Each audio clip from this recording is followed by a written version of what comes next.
절망 또 죽음의 모든 어둠의 권세를 물리치시고 3일 만에 다시 살아나신 우리 주 예수 그리스도의 부활을 찬양하며 기뻐하는 부활주일입니다. 여기는 여러분 모두 여러분들 삶과 여러분의 가정 가운데에도 이 부활의 기쁨과 능력을 맛볼 수 있기를 소망합니다. 아멘. 특별히 코로나19로 인해서 고통받고 있는 모든 이들, 그리고 이런 방역과 또 치료를 위해 감염의 위험을 안고 불철주야 섬기는 모든 의료진과 방역 당국을 위해서 함께 기도하고 격려를 보낼 수 있는 저희가 되기를 소망합니다. 오늘 4월 12일인 오전 10시에 제가 확인해 본 결과 전 세계 215개국에서 확진자가 178만 명이나 됩니다. 사망자는 10만 8,840명입니다. 대한민국은 현재 512명이 확진된 이후에 현재까지 현재는 2,930명이 치료 중에 있고 214명이 사망을 했습니다. 이처럼 어려운 시국이지만 그나마 한국에서는 이제 확진자가 이제 급감을 한 상황이고 이제 어느 정도 안정세에 들어섰습니다. 아마도 우리가 예상하기는 4월 말부터는 다시 정상적인 일상으로 돌아갈 것으로 예상하지만 여전히 다시 확산될 수 있는 위험성이 있기 때문에 긴장의 끈을 늦출 수가 없습니다. 코로나19로 우리가 사회적 거리두기를 정부 차원에서 요청한 것이 지난 1월 말부터 해서 처음엔 2-3주 정도를 요구했지만 거의 지금은 3달에 이를 정도로 오랜 시간을 우리가 함께 이렇게 지내고 있습니다. 이로 인해서 생계에 굉장한 어려움을 겪고 있는 이들이 계속적으로 곳곳에서 속출하고 있습니다.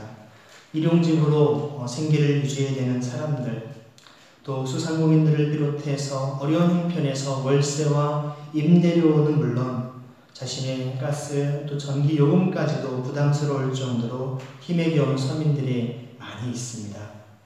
사실 초등학교, 중학교, 고등학교, 대학생들까지도 학업이 제대로 이루어지지 않는 그야말로 전 국민이 굉장한 어려움 가운데 지내고 있습니다.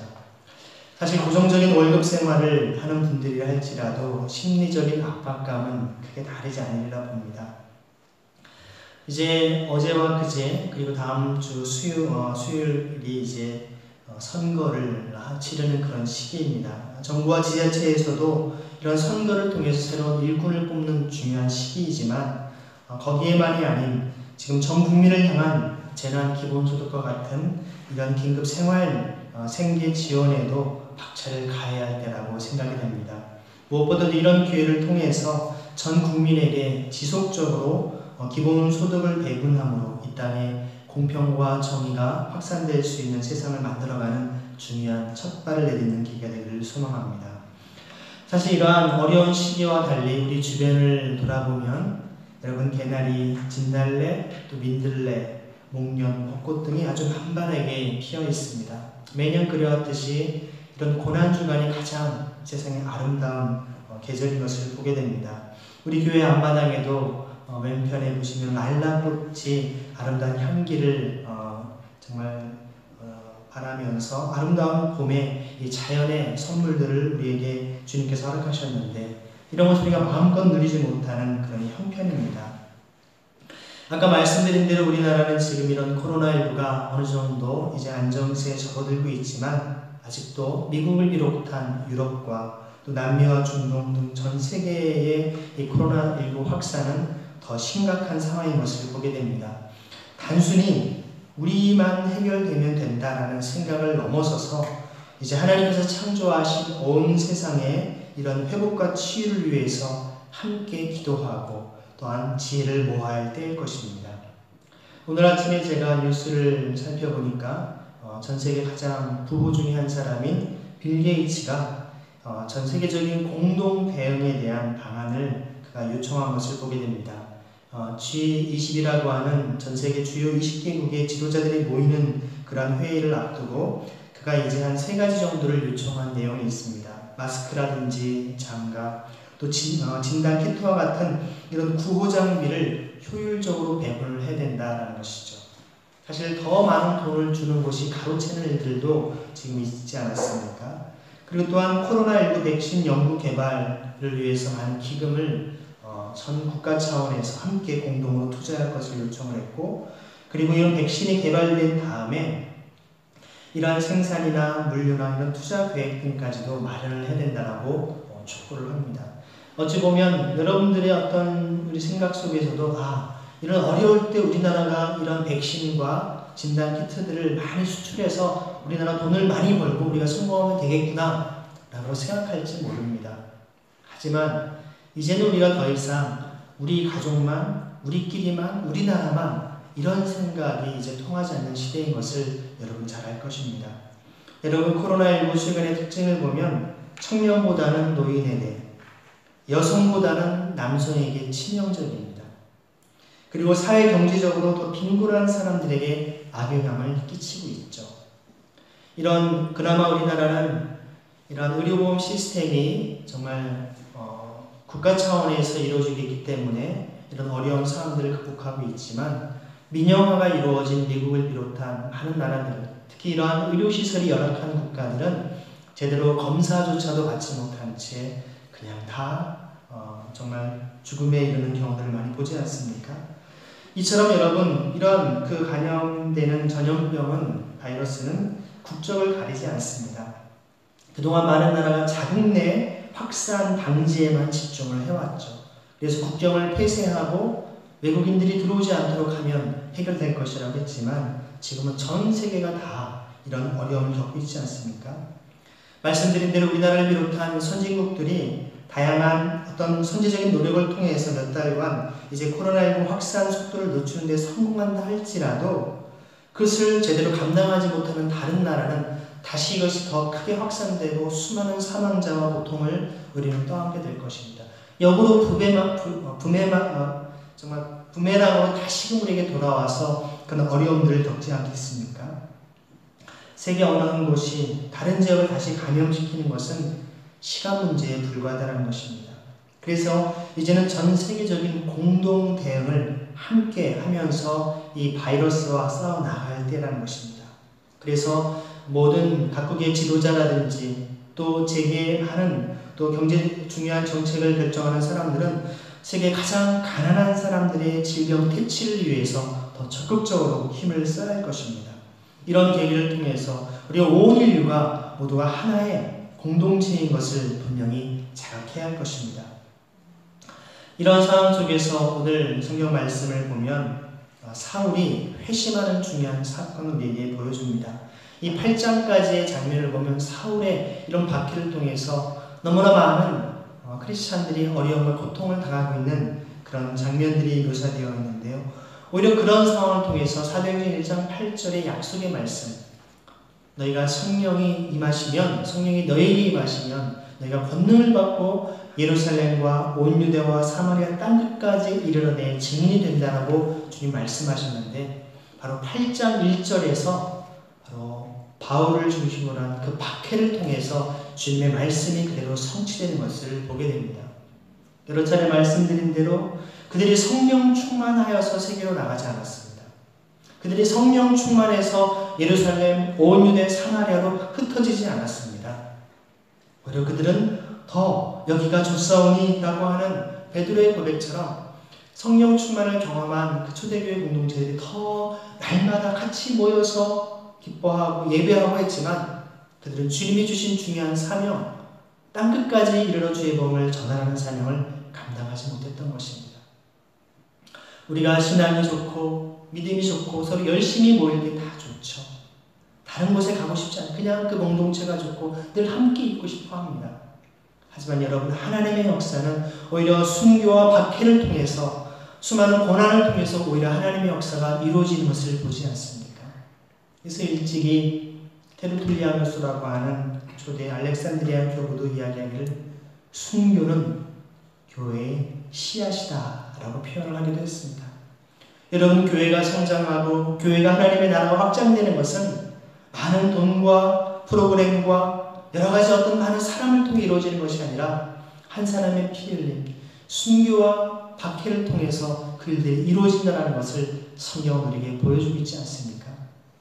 그런 의미에서 이제 사도 바울의 박해를 통해서 예루살렘의 교회들이 12사도를 제외하고는 대부분 다 도망을 칠 수밖에 없었습니다.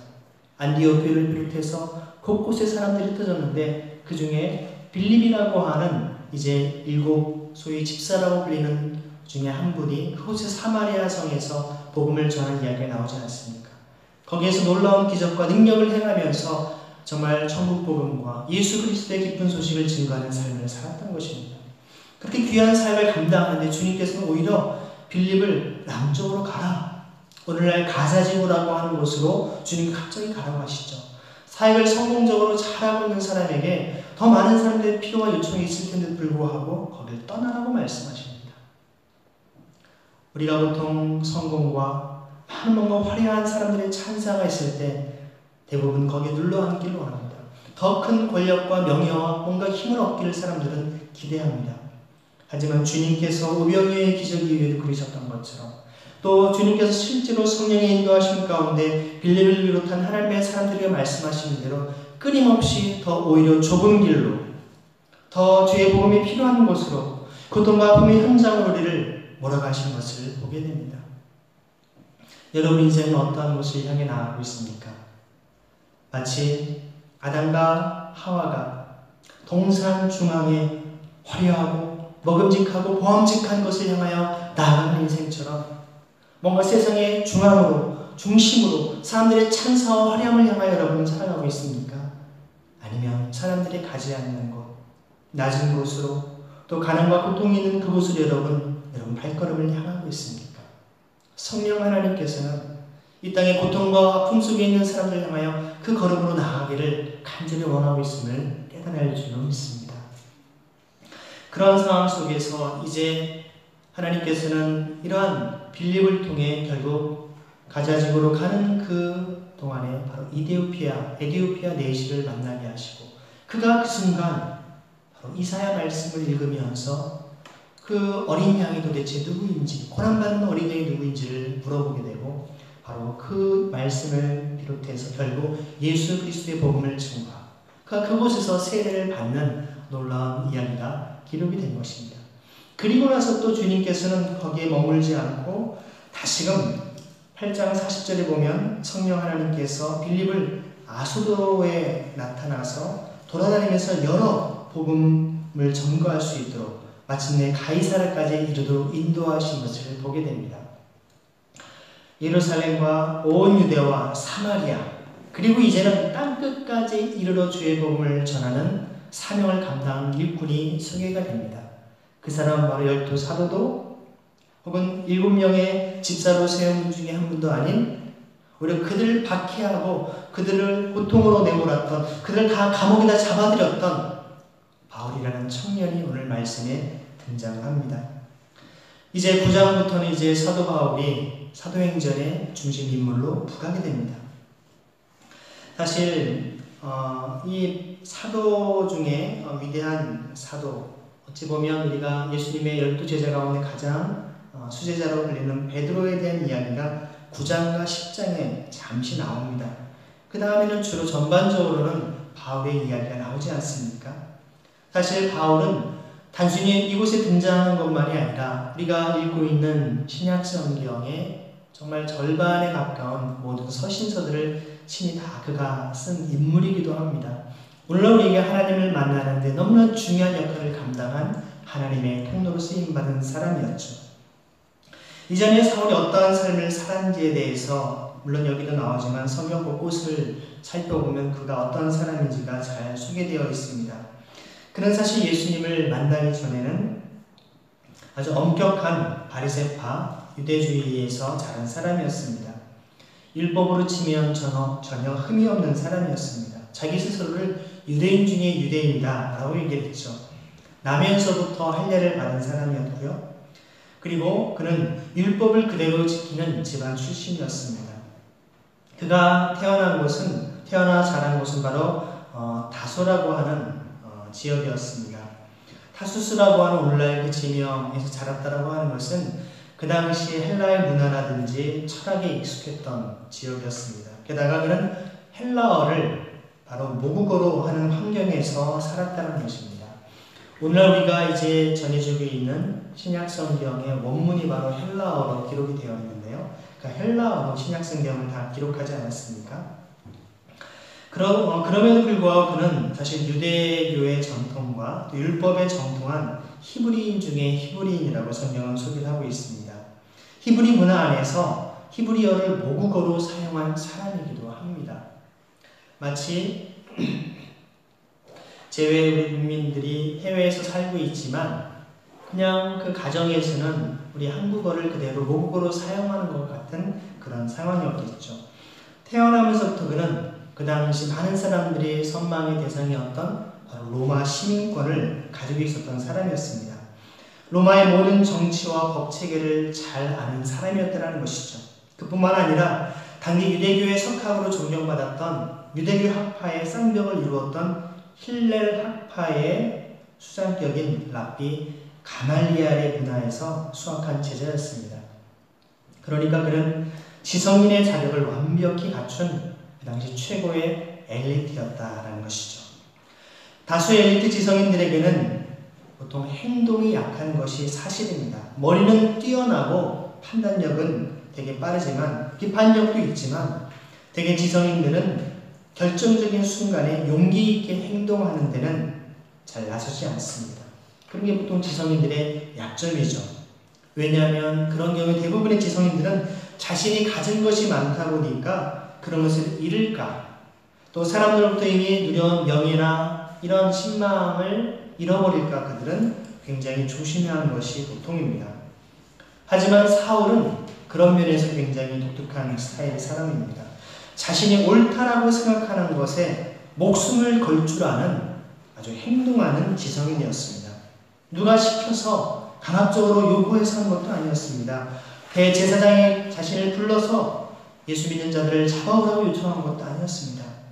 자발적으로 자기가 대제사장을 찾아가서 내가 이런 사람들을 잡아드릴 테니까 나에게 그런 편지를 써달라고 요청을 한 것이죠. 게다가 사울은 그 당시에 바리새파 사람이었습니다. 사실 바리새파 사람이 그 당시에 어떤 여러 가지 신학적으로나 정치적으로 앙숙의 관계였던 사두개파 사람인 대제사장을 찾아가서 요청한 것은 우리가 그렇게 쉽게 우리가 생각할 수 있는 부분은 아닙니다. 어찌 보면 그 당시에 여러 갈등 상황에 있는 사두개파의 수장인 이 대제사장에게 가서 바리새파 사람인 사울이 자기에게 체포영장을 달라고 했다는 것이죠. 왜냐하면 이 박해 때문에 여러 곳에 흩어진 그리스도인들이 이제 다메섹까지 갔다라는 정보를 그는 입수를 한 것입니다. 그래서 굉장히 먼 곳까지 그는 달려가서 그 일을 감당하게 됩니다. 얼마나 열심 있는 사람이었습니까? 행동하는 지성인, 때로는 손해를 볼 줄 아는 사람이고 또 욕을 먹고 핍박을 받고 굶는 한이 있어도 자신이 옳다라고 생각하는 것을 위해서는 행동하는 사람, 그런 사람이 바로 바울이었습니다. 여러분 가운데 신천지를 비롯한 이단들을 잡아들이기 위해서 여러분 정말 해외까지 나가면서 열심히 이단 박멸을 위해 사역하시는 분 계십니까? 아니 그렇게 살아가는 그리스도인들이 있습니까? 보통 오늘 본문을 보면 이제 사울이라고 하는 말은 여러분 히브리식 이름이고 바울이라고 하는 것은 헬라식 이름입니다. 그래서 정확하게는 사울이 바울이 된 것이 아니라 바로 히브리인들이 부를 때는 사울이라고 부르고 또 헬라에서 주로 사도 바울이 이제 주로 헬라 지역에서 그 당시 이방인 지역에서 많이 활동을 했기 때문에 사울이라는 이름보다는 바울이라는 이름이 더 많이 유명해졌던 것이죠. 사실 그는 그전에는 그리스도인들을 박해하고 핍박했던 사람이었습니다. 오늘 1절 말씀을 함께 읽어보겠습니다. 시작. 사울은 여전히 주님의 제자들을 위협하면서 살기를 띠고 있었다. 그는 대제사장에 가서 라고 얘기하죠. 그가 주님을 향한 열심과 믿음과 특심이 있는 사람이었지만 성경은 그의 모습을 살기를 띠고 있다라고 얘기하죠. 여러분 살기를 띠고 있는 사람이 어떤 사람일까요? 눈빛만 봐도 무서운 사람이죠. 그 사람 앞에 굉장히 정말 두려울 정도로 그 사람을 잡아다가 정말 잡아 죽이는 일을 감당하는 일을 아주 열심히 할 때 얼마나 두려운 존재겠습니까? 이런 살기가 뛰는 삶, 실제로 그는 그렇게 했습니다. 정말 그는 오히려 그가 죽임을 당한 사람들을 마땅하게 여기는 8장 1절에 그렇게 표현합니다. 사울은 스데반이 죽임당한 것을 마땅하게 여겼다. 사람이 죽는 것을 보면서도 불쌍히 여기거나 안타까운 마음, 이런 게 전혀 없었습니다. 저자는 마땅히 죽어야 돼. 여러분, 사람이 이런 생각을 하면서 자신이 생각하고 있는 그런 생각, 신념, 혹은 그것이 교리와 신조할지라도 그것을 너무나 맹신하게 되면 사람의 생명을 죽이는 데에도 전혀 거기에 동요하지 않고 어떤 일만의 가치도 느끼지 않으면서 당연하게 여긴다는 것입니다. 그래서 사실 세상에서 가장 무서운 존재는 이런 극단주의적인 신앙을 가진 사람입니다. 소위 말해 물불을 가리지 않고 다른 사람들을 죽이고 많은 사람들을 학살하는 것에 대해서도 당연하게 여기는 것이죠. 그야말로 괴물을 만드는 것입니다. 오늘날에도 여러분, 여러 9.11 테러를 비롯해서 곳곳에서 정말 세계 많은 어떤 사건과 사고들을 볼 때 수많은 사람들을 죽이고 학살하는 것에 대해서도 그들이 종교적인 어떤 신앙적인 신념을 가지고 할 때에는 아주 거기에 대한 일말의 양심의 가책도 없이 당당하게 그 일들을 하는 것을 보게 됩니다. 8장 3절에 보면 이렇게 표현합니다. 그런데 사울은 교회를 없애려고 날뛰었다라고 얘기하죠. 바로 예전 성경을 보면 잔멸하려고 한다라고까지 표현되어 있습니다. 모든 것을 흔적조차 없애려고 모든 사람을 잡아다가 감옥에 정말 넘기는 삶을 살았다라고 얘기를 하죠. 굉장히 강력한 사람이었습니다. 사실 사도행전에 보면 바울이 그리스도를 믿는 삶으로 전환하는 사건이 한 3군데 정도 기록이 되어 있습니다. 9장과 22장 그리고 26장에 보면 나옵니다. 사실 오늘 말씀에는 자세히 나와 있지 않지만 그 26장 9절과 11절에 보면 아그리빠라고 하는 왕 앞에서 그가 이야기하는 장면을 통해서 조금 더 자세하게 볼 수가 있습니다. 26장 9절과 11절이 그렇게 얘기합니다. 사실 나도 한때는 나사렛 예수의 이름을 반대하는데 할 수 있는 온갖 일을 다 해야 한다고 생각하였습니다. 그래서 나는 그런 일을 예루살렘에서 하였습니다. 나는 대제사장들에게서 고난을 받아가지고 많은 성도를 옥에 가두었고 그들이 죽임을 당할 때 그 일에 찬동하였습니다.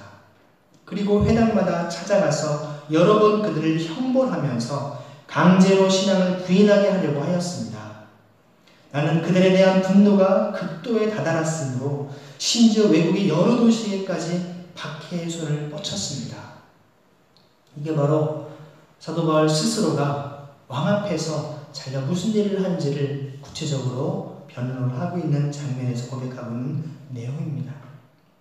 정말 극도로 이런 자들을 다 잡아들여야 된다고 하는 아주 열정을 가지고 했다는 것이죠. 오늘 본문 3절과 4절에 뭐라고 얘기합니까? 한번 2절부터 4절까지 함께 말씀을 읽어보겠습니다. 시작. 다마스쿠스에 있는 여러 회당으로 보내는 편지를 써달라고 하였다. 그는 그 도를 믿는 사람은 남자나 여자나 가리지 않고 닥치는 대로 묶어서 예루살렘으로 끌고 오려는 것이었다. 사울이 길을 가다가 다마스쿠스 가까이에 이르렀을 때 갑자기 하늘에서 환한 빛이 그를 둘러 비추었다. 그는 땅에 엎드려졌다. 그리고 그는 사울아 사울아 내가 왜 나를 핍박하느냐 하는 음성을 들었다. 사실 오늘 이 말씀을 보면 그 사울의 삶은 굉장히 예루살렘 중심의 삶을 살았습니다. 예루살렘 중심의 성전 중심, 그리고 정말 그가 간절히 갈망하고 기대하는 메시아를 갈망하는 삶을 살았던 것이죠.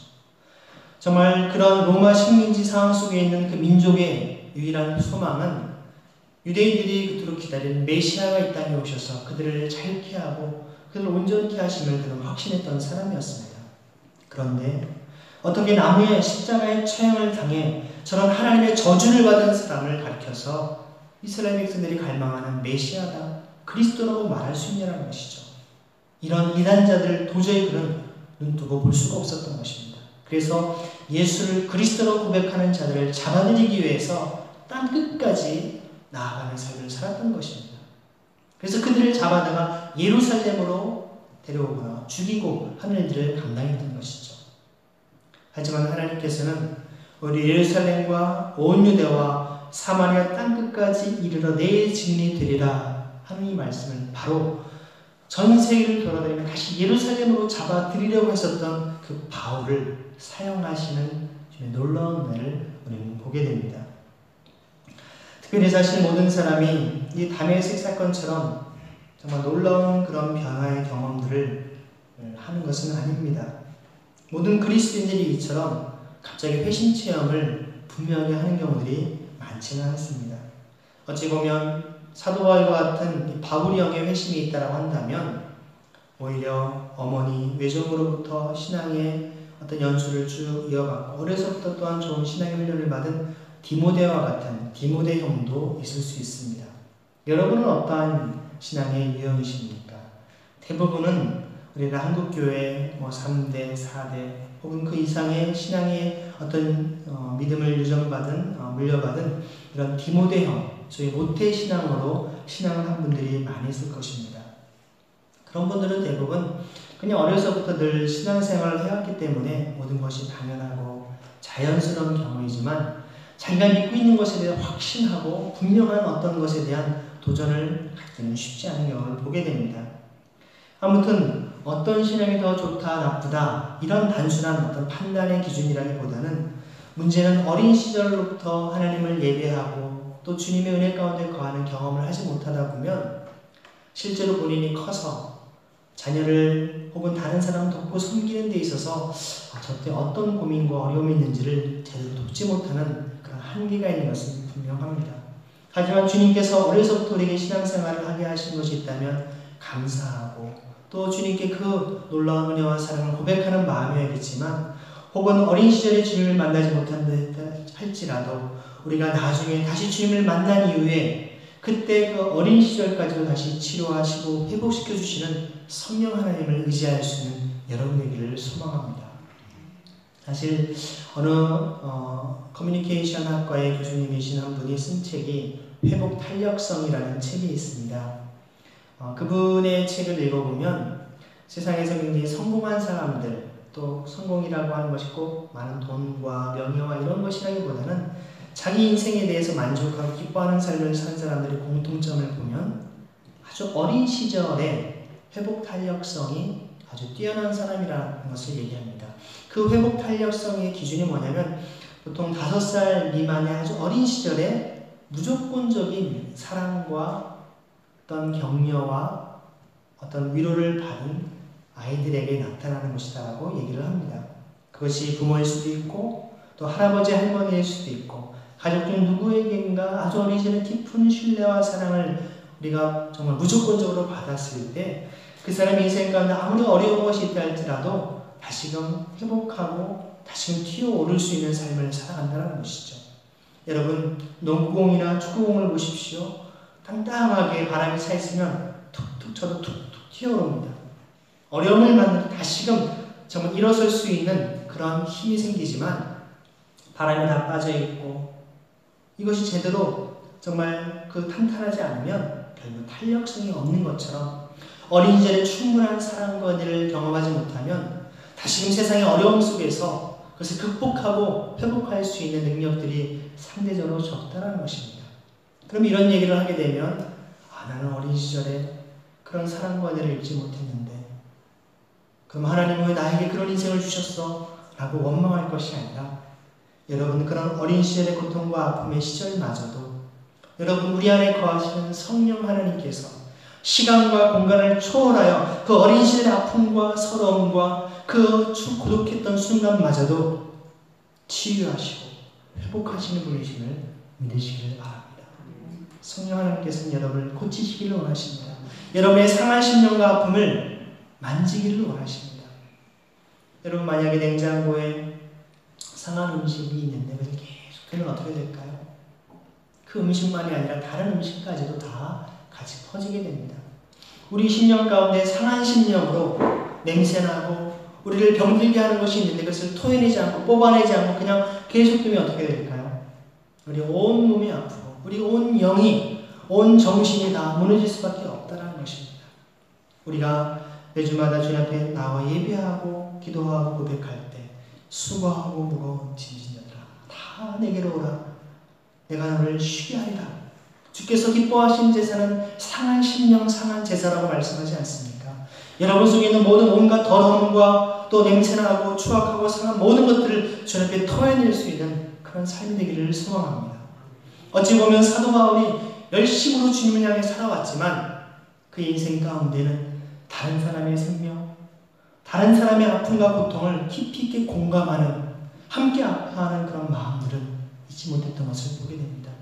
오늘날에도 교회에 열심을 낸다고 하지만 자신의 신앙과 자신의 기준이 가장 옳다고 여기기 때문에 다른 사람들을 배척하고 심지어 그들을 다 이간질하고 분열시키면서 교회를 다 쪼개버리는 사람들을 정죄하고 비난하는데 정말 혈안이 된 사람들이 많이 있다는 것입니다. 오히려 나도 주님 앞에 부족하고 연약한 자임을 깨달을 때 우리 주님 앞에 겸손하게 자신을 돌아보는 삶으로 우리가 나아가지 않겠습니까? 사실 오늘 말씀 가운데 사도 바울은 자신이 옳은 길을 걷고 있다고 생각하고 오히려 옳지 못한 길을 걷고 있는 사람 내가 바꿔주겠다라고 하는 열심으로 그리고 잘못된 것은 이제 내가 다 막아버리겠다라고 하는 열심으로 일을 하지 않겠습니까? 그 사람의 마음에는 삶의 주인이 나입니다. 내가 하겠다는 겁니다. 내가 어떻게든지 이것을 바꾸겠다는 것입니다. 소위 이것을 내가 복음이라고 얘기하죠. 마태, 마가, 누가, 요한복음 이후에 자신이 쓴 내가 복음을 갖고 있는 것입니다. 내가 하는 것이 곧 법이고 또 내가 하는 것이 곧 하나님의 말씀인 것처럼 여기며 살아가는 것이죠. 저 예수 믿는 사람들 아주 잘못했어. 다 이단들이야. 내가 다 저들 바꿔줄 거야. 아니 저것은 뿌리부터 다 뽑아버릴 거야. 라고 하면서 열정을 갖고 살았던 삶이었습니다. 그러한 삶을 살았던 바울이 이제는 그리스도를 만남으로 정반대의 삶으로 바뀌게 됩니다. 사실 그가 그 예수님을 찾아가서 만나는 것이 아니라 중요한 사실은 여러분 예수님께서 바울을 찾아오셨다는 겁니다. 여러분이 지금 그토록 주님을 만나고 싶어하고 주님 앞에 나아가려고 노력하고 발버둥 친다 할지라도 여러분 사실은 우리가 주님 앞에 나아가는 것이 아니라 주님이 우리에게 찾아오신다는 것입니다. 그래서 기독교의 신앙은 다른 어떤 종교와 달리 다른 어떤 신앙과 달리 하나님으로부터 우리에게 오는 은혜의 종교인 것입니다. 위로부터 내려오는 하나님의 선물인 것입니다. 내가 뭔가 노력하고 내가 힘써서 뭔가 도달하는 그런 인위적인 인간적인 차원의 노력을 통한 결과가 아니라 전적인 하나님의 은혜라는 것이죠. 여러분이 주님 앞에 이 땅을 살아가면서 갖고 있는 어려움과 문제와 아픔이 있습니까?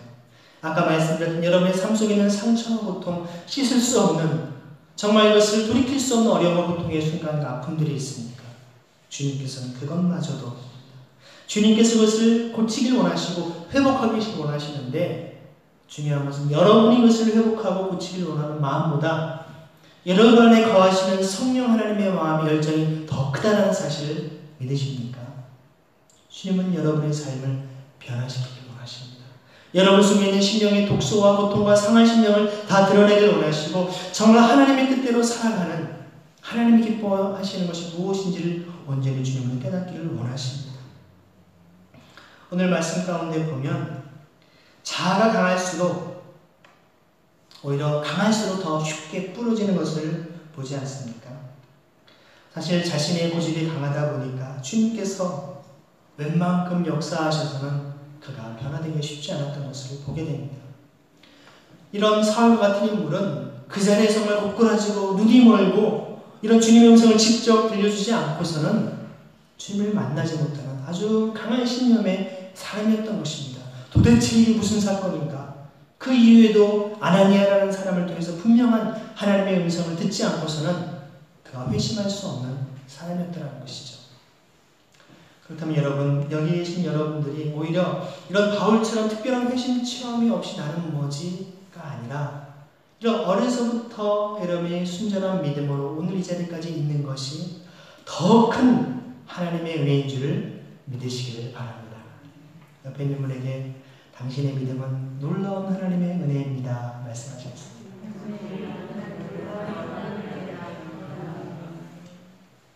사실 우리가 정말 자기 자신을 주님 위해서 열심으로 헌신하고 신앙생활을 해오지만 많은 사람들이 자신이 가지고 있는 신앙이 모든 것이고 내가 경험한 하나님만이 유일한 것인 것처럼 생각하는 경우들이 많이 있습니다. 하지만 여러분, 하나님은 크신 분이십니다. 무궁하신 분입니다. 다함이 없으신 분입니다. 여러분이 만난, 여러분이 경험한 하나님은 극히 일부분이고 아주 조금이라는 것이죠. 초대교회의 위대한 신앙을 고백하고 또 우리에게 놀라운 신앙 고백을 했었던 아우구스티누스라고 하는 저희 어거스틴이라는 인물이 있죠. 그분이 삼위일체론이라고 하는 놀라운 책을 쓰고서 마지막에 그가 고백한 말이 있습니다. 마치 어린아이가 정말 그 바닷가의 수많은 해변의 모래알 속에서 조그만 조약돌 하나 들고서 되게 기뻐하는 어린아이의 모습처럼 하나님에 대한 놀라운 삼위일체에 대한 그런 신학적이고 놀라운 변증과 이런 신학체계를 잡아놨던 그 아우구스티누스의 고백은 그런 작은 조약돌 하나를 발견한 어린아이 같은 심정이라고 이야기를 하고 있지 않습니까? 여러분, 우리가 만난 하나님, 여러분이 고백한 하나님, 그것이 다가 아닙니다. 오늘 여러분 옆에 계시고 여러분 주변에 있는 그분들이 만나는 하나님, 그분들이 어떻게 주님을 경험하는지를 여러분 귀 기울이시기를 소망합니다.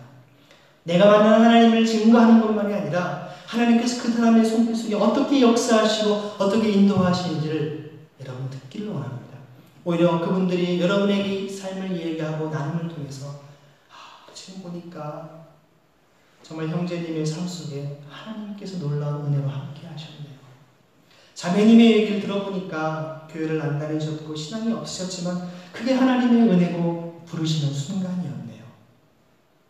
내가 만난 나처럼 해야 돼 이런 신앙의 독선과 교만에 자리 잡은 모습들이 아니라 오히려 겸손히 정말 그들 속에 살아 역사하시는 하나님의 놀라운 손길과 사랑을 찾아내고 드러낼 수 있는 그런 고백. 여러분, 깊은 산 속에 있는 아름다운 꽃이 있는데 그 꽃이 여기에 우리 권사님께서 어제 또 장식해 주신 아름다운 꽃이 강단상에 있습니다. 이 꽃이 이곳에 아름다운 강대상에 올라와서 주님을 예배하고 여러분 모두가 아름다운 꽃을 보고 기뻐하는 이런 존재의 가치가 있을 수 있지만 누구도 바라보지 않고 누구도 꺾어서 이렇게 향기를 맡지 않는 정말 산속 깊은 곳에 아무도 알아주지 않는 그런 꽃은 왜 존재하는 것일까요? 그 꽃향기는 도대체 무엇일까요? 아무도 바라보지 않아도 아무도 그 향기를 맡아주지 않아도 하나님 앞에서 이 아름다운 우주 만물 속에 자신의 존재 가치를 기뻐하시는 하나님을 알기에 그 꽃은, 그 향기는 여전히 아름답고 향기로울 수가 있는 것입니다. 여러분이 다른 사람들과의 관계 속에서 무언가 내가 의미 있고 영향력 있는 일을 해야만 내가 성공하는 인생인 것처럼 착각하신다면 그것은 주님의 뜻이 아닐 것입니다. 여러분 홀로 고독하고 외롭게 혹은 여러분이 고군분투하는 삶을 산다 할지라도 그곳에서 그 모습을 기뻐하시고 바라보시고 즐거워하실 주님을 기억함으로 나아간다면 여러분의 삶은 충분히 가치 있고 의미 있고 오늘 내 삶을 마감한다 할지라도 전혀 여한이 없는 삶이 될 줄로 믿습니다. 부활하신 주님, 그 부활의 기쁨을 여러분 삶 속에 맛보기를 소망합니다. 겨울에 모든 죽었던 것처럼 느꼈던 모든 정말 나무와 꽃들이 다시금 꽃을 피고 정말 잎사귀를 내듯이 여러분 심령 가운데도 부활의 새 생명과 기쁨이 여러분 가득 꽃 피워지고 열매 맺어서 하나님을 기쁘시게 하는 저 여러분 모두 되기를 간절히 소망합니다. 같이 시간 기도하시겠습니다. 특별히 이 시간 여러분 기도하실 때 주님 오늘 부활주일입니다. 또 특별히 오랜만에 또 이렇게 함께 주님의 전에 와서 예배를 이렇게 드립니다. 우리의 마음에 부활의 기쁨을 만날 수 있는 우리의 삶이 되게 하시고 또한 부활의 생명을 가지고 주님과 동행하는 거룩한 삶을 살게 하여 주옵소서. 같이 이 시간 여러분 합심해서 소리를 내주님 앞에 기도하도록 하겠습니다. 기도하시겠습니다.